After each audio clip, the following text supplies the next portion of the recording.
All right, guys, we got Marty's first match at Grappling Industries. Now, guys, I think this is the first time Marty has competed in Marty, correct me if I'm wrong, but like a decade or maybe even longer or something like that. Um, I believe his first match, like it says right here, David Putman. I think he's from Lake Effect. They have a very good school. I believe it's out in Buffalo, if I remember correctly. Um, but yeah, this is really good. So Marty did not want to cut to 185, which means he's a turd. So he came in very underweight for 210, and then they just ended up merging. I believe it was the heavyweights with the 210 division. So Marty got to go against some big boys. But yeah, let's do a breakdown of this match. Starting off, guys, normally not too impressed with people. Very, very impressed with Marty's composure at the tournament. Marty apparently has an entirely extra engine, not just a gear when he's in tournament mode compared when he's at training, which is awesome to see. So let's go over it, guys. Marty did moderately okay. Thought that Dave guy was gonna kick Marty's foot off with that freaking suit. I was like, oh shit, that's aggressive. Marty loves wrestling, which is always hilarious, but it paid off in both of his matches here. Go away, thingy majiggy. So let's rewind that a little bit, guys. Sorry about that. A little technical difficulty. Marty shoots very low single on this. Once he gets it, guys, Marty doesn't let go. TV's kind of in the way, but Marty did a great job of basically coming into an over-unders position off of that, scoring his 2 points for the takedown. And we know at this point, guys, once you're up points, establish position. The reset was a little wonky. Dave was real cool, so was Marty about it, so they just kind of reset into whatever, but I think Marty had a much better position, but yeah. So Dave plays a spider guard for most of the match. Dude has 8 grips. I think I was kind of joking around with him during the match. But yeah, Marty tries to do the right thing. Marty, we will review the Spider Guard pass, but I was constantly, just because Marty I don't think was totally up on the pass for Spider Guard. Just one of the biggest fundamental things you guys can do when you guys are trying to defend spiders, just making sure that this elbow stays tight to the body like Marty's doing. Remember, guys, attacks of opportunity are really based off of how far they can get your elbows away from your body. So if you can keep those elbows nice and tight, it limits the ability for that person to generate offense.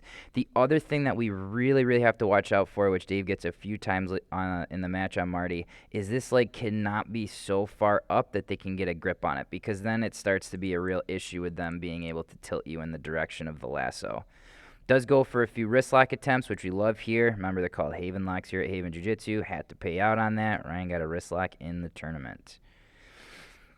I wanted Marty to try to get to the weave pass here a couple of times, but Marty, I don't think, was able to physically reach that leg. Like I said, Dave had a ape grip on there, an ape grip. That hand was not coming back. So I was telling Marty, do something where you can anchor your hand at the very least, and then we'll deal with it. So Marty's leg is a little bit close on this. Dave, if you end up watching that, every time Marty's left knee is up like this, that would have been the time to get that grip.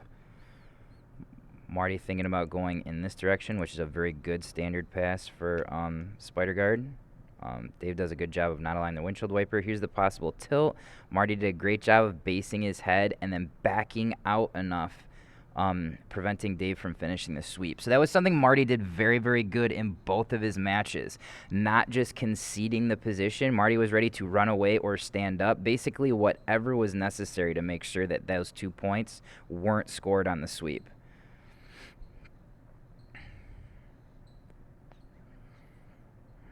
I think this is when I was saying that, yeah, I can't break that grip. Halfway through the match now.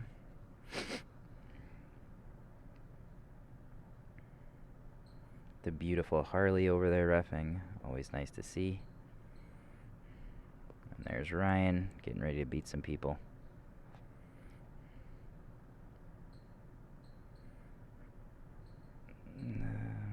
Yeah, so we get this for a while, guys. Just remember, Marty's up the 2, so the pressure is always on the bottom person.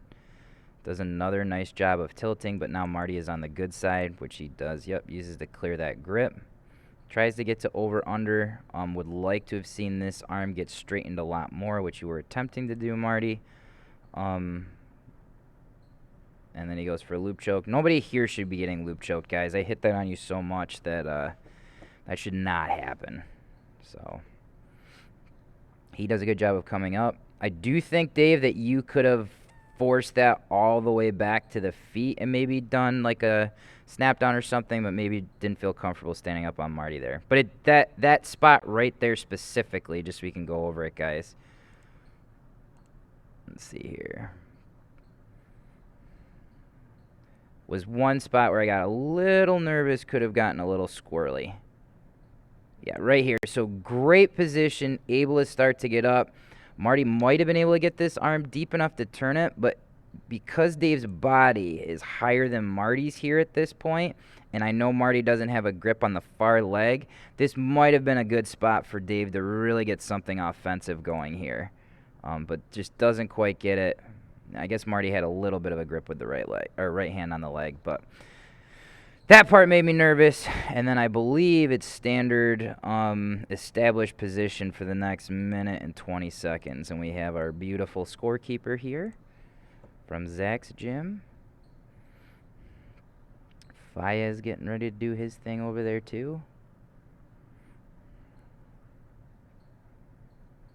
Another spot, not a huge fan of your arm being here, Marty. I would arm drag you immediately.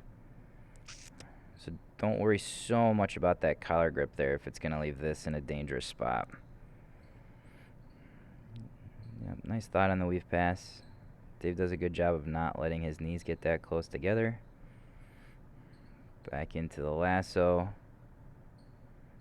So now at this point, Marty, it's all about keeping distance. At no point should this leg be close at all, and just ready to stand up if necessary so that you can cut away for the last 30 seconds.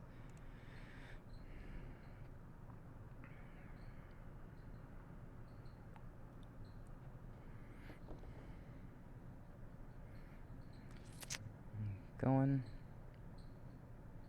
Yeah, see, this is another danger spot right there. Marty does a good job of sacrificing that and running out, guys. That was actually a seasoned move right there. A lot of people would have turned in and tried to fight it. Just bailing is sometimes the best option. And Marty knows he's got 10 seconds to basically cut away at this point. Yep, Dave Pohl's trying to get anything going, sub or anything, but just not quite enough time. Great match, you guys. I was excited to see that. It was awesome to see the kind of camaraderie on the mat, too, guys. Great job. Look at that. Boom.